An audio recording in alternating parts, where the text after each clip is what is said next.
My name is Jim Lavis, and many of you know I have the privilege of writing for the Houston Business Journal on occasion.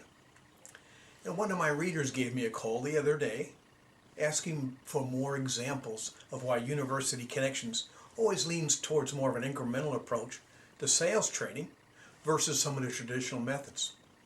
Now, what I understand traditional methods to be, let me give you some examples. Question-based sales, solution-based sales, relationship-based sales, the pull strategy, no more cold calling, the challenger approach. These are some good examples of traditional methods.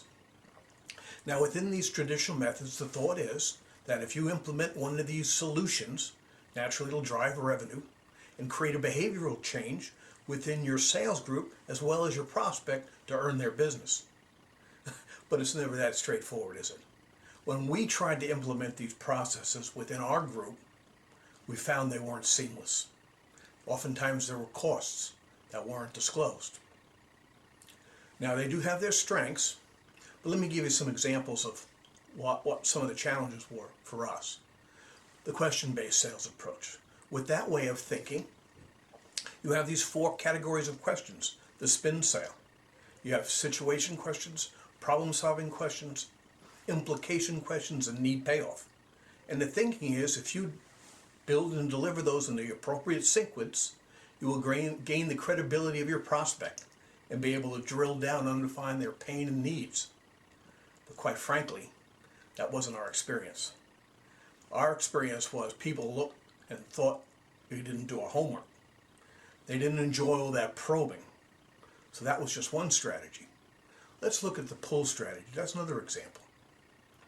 Within the pull strategy, the thinking is we're going to deliver or share something of value at each touch point within the sales cycle.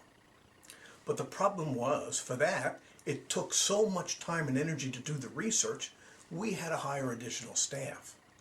Well, think about it. What bit of information can you deliver to each particular touch point within an organization, right?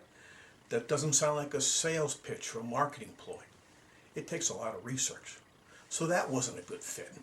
And when I think of traditional methods, after the workshop is over, who's going to manage this transition? Who's going to take care of the white space and communicate this to other departments within your organization? These are all time-consuming big responsibilities. And there's costs and disclosures that aren't ever disclosed. For example, my brochures, my marketing material, my demo, my website, all these things that touch the customer had to be reevaluated to go along with this strategy. And then to top it off, our senior sales guys were pulling back. They didn't want to make a change to these traditional methods. They were making their numbers, right? And last but not least, as we were trying to implement these strategies, our sales declined. We had a bit of a learning curve there. So that's where we said, okay, stop right here. Let's take a look at this. So we decided rather than take a change and try to implement a whole new best practice, let's polish up what we were currently doing. So we hired a third party to come in, look objectively at what we were doing, and from there we took incremental steps to make necessary changes. The nice thing was our sales guys embraced this new strategy, right? Management had much more control. They were able to track and measure each step of the way. We never went over budget, right? So these were all things we could embrace. And furthermore, we cut months off our sales cycle because everything was much more targeted, right? There were variable costs that we appreciated that we never even considered. For example, the cost of inventory was reduced.